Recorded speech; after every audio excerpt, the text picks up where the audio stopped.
Florence, spring, 1348. The streets are quiet, too quiet. Within months, nearly half the city will be dead. No antibiotics, no germ theory, no hospitals as we know them. Now imagine this. 5 modern doctors appear overnight with a limited medical kit and no way home.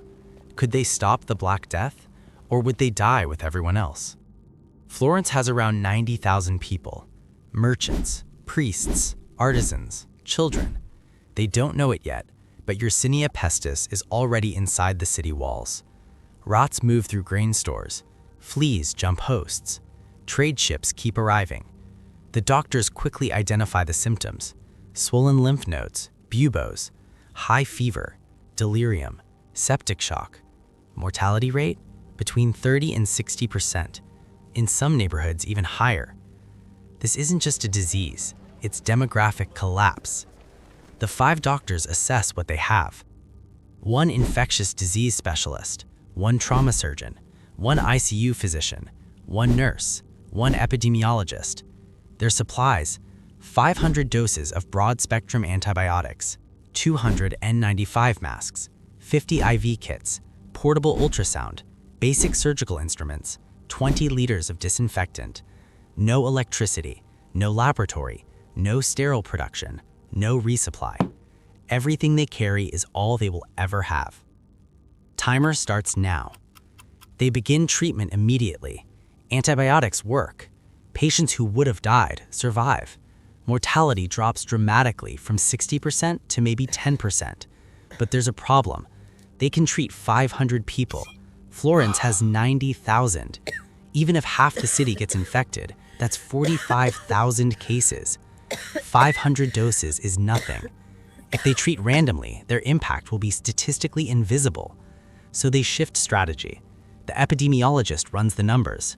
To slow the outbreak, they need isolation, quarantine, control of rodent populations, reduction of crowd gatherings, protection for caregivers. They propose: burn contaminated bedding, separate the sick from the healthy, close markets temporarily. But this is 1348. There is no germ theory. Priests say it's God's punishment. Astrologers blame the planets. Merchants refuse to close trade routes. The doctors are outsiders, and outsiders are suspicious. They realize something critical. They don't need to save everyone. They need to save the right people. They treat elite families first: merchant leaders, city officials, clergy. If leadership survives, they can enforce public health measures. If leadership dies, the city descends into chaos. Antibiotics become political leverage. They are no longer just doctors, they are strategic actors. Then something worse appears: pneumonic plague. This form spreads through the air. Now it's not just fleas and rats, it's coughing, breathing, human contact. Mortality approaches 90%. The doctors use masks, but they only have 200. Who gets them? Themselves? Caregivers? City guards enforcing quarantine? If 1 doctor dies, their knowledge dies with them. If all 5 fall, their entire intervention collapses. Every decision now carries risk. They begin running low on antibiotics. At intense usage rates, 500 doses disappear in days. They attempt to prioritize early-stage infections, but diagnosing without labs is guesswork. Some patients are too far gone. Some might not even have plague. Every wrong dose wastes a life-saving resource. The disinfectant runs out.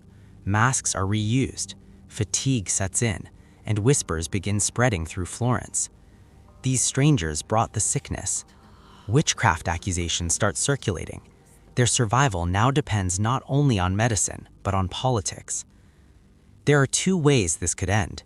In the best-case scenario, they successfully convince city leaders.